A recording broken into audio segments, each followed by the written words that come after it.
came up with the idea for Bloodsuckers a couple years ago. I'm a huge vampire film fan and also a big sci-fi fan. And I thought it would be interesting to combine the two, to get like Buffy and Star Trek and slam them together.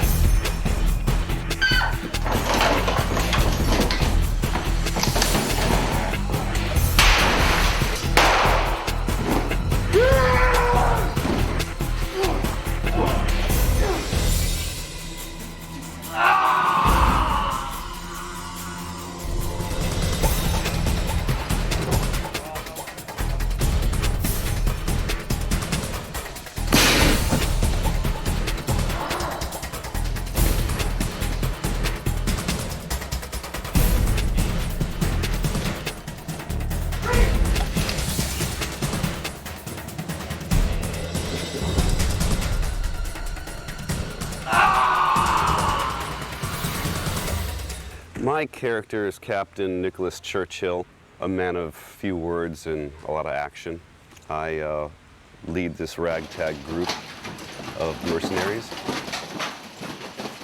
that kill vampires, basically. What we do is we go in, we clear the way for the mining companies to come in and exploit the planets and make it safe for all the workers to be there.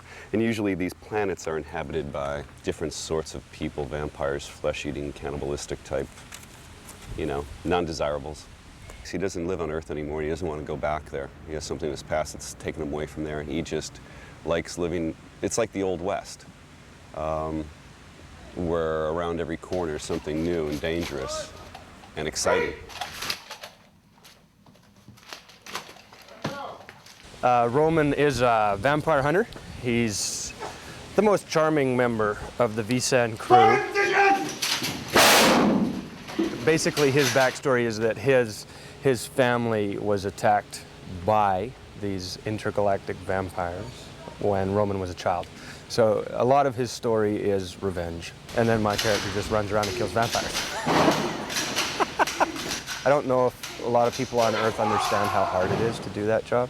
So, you know, it's the commute that kills you. The year is 2205. We have populated much of the known galaxy as humans. We've moved out. It's a different, Earth is different than we knew it before, a lot of depleted resources. And so there's a desire to move out and populate new planets and new areas and also mine them for the resources that we need to live. And so there's a large company now called AmeriCorps who does most of this kind of stuff. One of the things that we've discovered as we move out and populate these far reaches of space is that there are far more vampires in the universe than there are human beings. That's where we come in as VSAN, Vampire Sanitation Units. We come in and we clean it up. My name is Natasha Malty and I'm playing the part of Quintana. Quintana is, she was born a vampire basically because the vampires before she was born vampirized my parents, and they had a baby through that vampirization, and the genetics merged and created an altogether new kind of being, half human, half vampire. She's angry about it. Her parents were killed, and she's allied herself with humans. Yeah, she's very conflicted. She's like those people who are born in a terrible childhood. It's very human. She's very human because she has this horrible childhood, and obviously she's gone through a lot of pain, and she doesn't have anybody to share it with. She's one of a kind. I'm Dominic Zampronia, and I'm playing Captain Damien Underwood. He's not a captain at first. He's a young guy fresh out of the academy, so to speak, you know, and he's kind of thrust into a situation he doesn't want to be in. He is highly skilled and great at everything he does, and Captain Churchill knows all this stuff, so he brings him in to join the crew as kind of his right-hand man. My character's name is Rosa Wong. I'm a first-class weapons specialist on the Hieronymus, which is a vampire sanitation crew ship in space in the future. I am A.J. Cook, and I'm playing Fiona. She is a scientist on Bosra 14. She's human.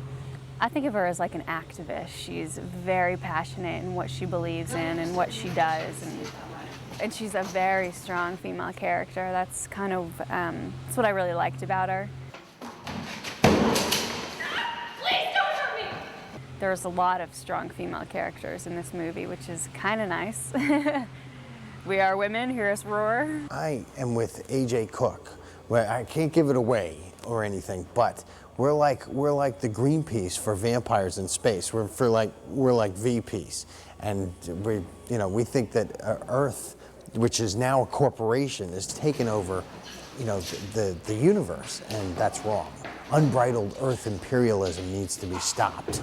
If you want to help stop it, you get a funky haircut like mine and just join up. My character, Muko, like in If You're Feeling Low, Muko. He's the head of a vampire tribe or form or race that I would say is not near the top of the vampire chain of being, and not near the bottom. He's somewhere middle to, he's trying to get higher. That's why he wants to incorporate some of the human attributes and traits into his species and tribe. He's ambitious. He wants to dominate. He wants his people to end up on the overall scale of humanity and life forms to be on top. And he's a bit of a diplomat. But when diplomacy fails, he just rips people's throats out. We were very fortunate with the cast. They really responded to the script. The cast that came together was superlative. What I try to do when I'm hiring actors is not just obviously hire the best person for the role, but the best person for the role and the best person. So they really were their characters, and those people came to the table at the table read, and we knew we had it. You know at the table read whether you've made a mistake or not, and they just clicked, and they were friends, and they hung out, and Roman and Rosa, also known as Aaron and Leanne, like hung out and played like brother and sister, like two puppies all the time. They're like banging on each other, like hitting each other and stuff, and even off screen. So they were those people. So when they embodied those people and they brought it to the screen with the words, it feels real. And I think that's why it won't seem cheesy to people. I think people will be like, wow, man, they really are their characters. So we had that kinetic interconnectivity between the cast, which is necessary. Well, I worked with Matt Hastings on Higher Ground intensively for almost 2 years. Fought like crazy to get it on, and we fought like crazy to keep it on. He's a huge talent, He's a prolific writer, director, musician. He showed me the script years ago, and it was great. And when he called me up and said, it's greenlit, I still only half believe things until he goes, okay, you can come on up. He's very good at directing. He's very quick, he always knows what he wants, and he gets things moving, and we have 17 days to shoot the whole movie. So he's been doing a great job keeping us on time. And now he's like, bam, bam, bam, let's get this done. You over there, but not in a mean way, but he just knows exactly what he wants, how to get it. The last thing you want to do is have a director that has no clue what they're looking for and no vision. His vision is crystal clear. Oftentimes the director can get obsessive about certain details that he's trying to get into the script, and then the story can suffer, or vice versa, and that's not what's going on here. No, Matt, when I walked on set the very first time I walked in, I basically hit him with a bunch of questions, and he was right on top of it, the material and the ideas, and he said yes to about 5 or 6 of the 10 ideas I had. And I'm real comfortable with his yeses, and I'm real comfortable with his nos. He's firmly in charge of this film, so that's attractive. We're not doing any troubled teen scenes, or, there's no angst here. So it's fun. We don't take ourselves too seriously, and Matt seems really laid back and mellow and excited, and, that rubs off on everyone else. I think the director sets the mood of a set, and Matt's a good guy, so.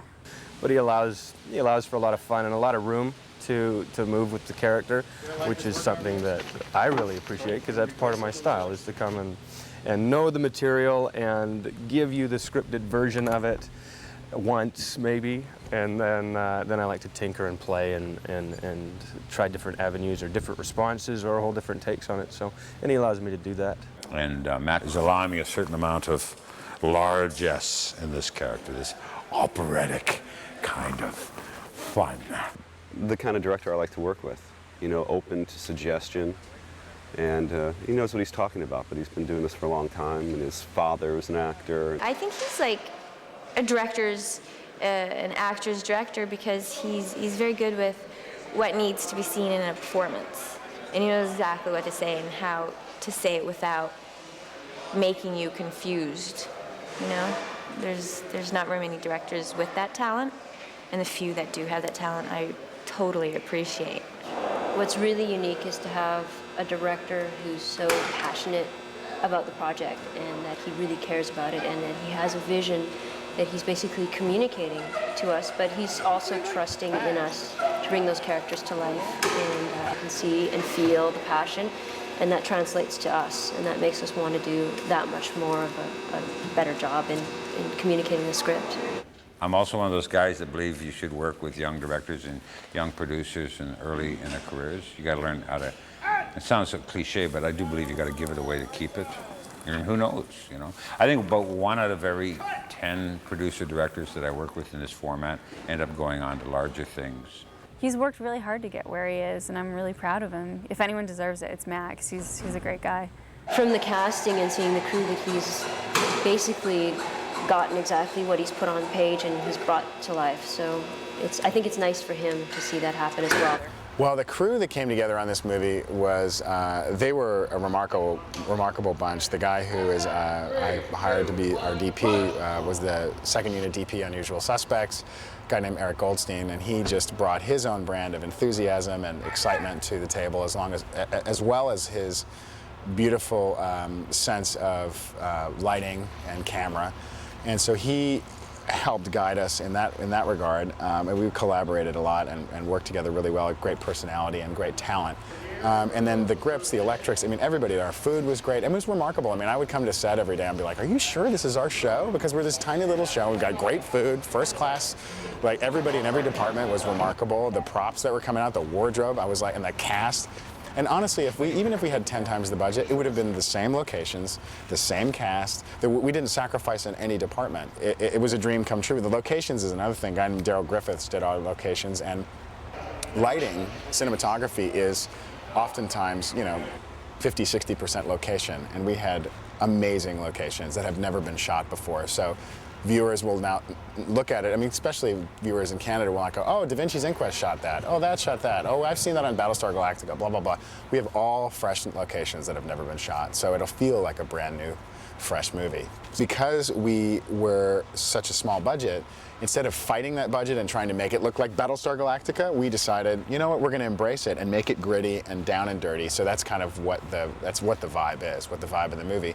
And it works perfectly for these guys because as a vampire sanitation crew or vampire hunters, these guys have the worst job in the galaxy. So it works. It's not like we were doing some gleaming, beautiful Star Trek movie.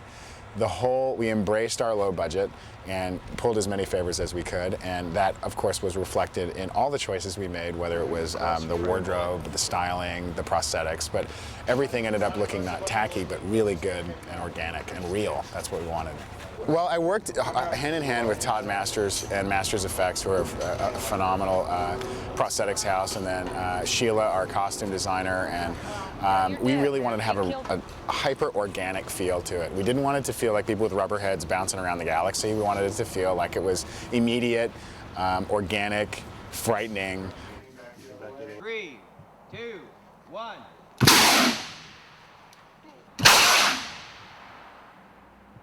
There's a ton of visual effects in this film. There is a studio by the name of Artifacts, and they have never, to my knowledge, done any spaceship stuff. So they were super excited to do all the spaceship stuff, and I've been in there with them designing the look of the spaceships, etc. And there's also lots of other visual effects, explosions, and a couple of little morphs, but interesting organic stuff that you haven't seen before necessarily. Like, we're taking the spaceship stuff and really turning it on its ear. So it's not just going to be ships flying towards camera. It's going to be really fantastic matte paintings showing giant scope of the film. It's going to appeal, I think, to anybody who's a horror or sci-fi fan, because we didn't skimp out on the gore. We didn't skimp out on the scares. We really went for it. In fact, the fellow who is at the Sci-Fi Network, who we report to for the movies in the U.S., said, just have as much fun as possible, and by the way, can I have a severed arm for my office? So he really was like, really wants it to be gory, like Evil Dead, and creepy and scary. So we went for it, and I think horror audiences will be, horror fans will be satisfied, sci-fi fans will be satisfied, and the people who are not fans will also come to it and will have an entertaining experience. There's like a cult following for these movies, and that's why they keep being made, because they keep making money and there's a huge demand for them. And I don't think that'll ever change. I was in buying a radio for my phone, or a battery for my phone the other day, and this guy says, you know, what movie are you shooting? He knows me, small town. He says, what are you shooting? I said, oh, vampire flick. He's like, cool. And I said, yeah, and it's in space. And he went, space, right on. If you like movies like Alien or Aliens or Terminator or Predator or anything along those lines, you'll enjoy this one. It gives you all the same stuff, just done in a new and interesting way. I can't wait. It's like I've already bought all my Christmas gifts and I'm waiting for all my family to open them. I'm like, come on, come on, come on. I'm waiting for it to happen and I can't wait. I can't wait for audiences to see this film. So here we are on Bloodsuckers. We're in outer space, vampires, a genre that's never been done, I think. I don't know. And we're having a blast here, and it's like American Werewolf in London and Canada.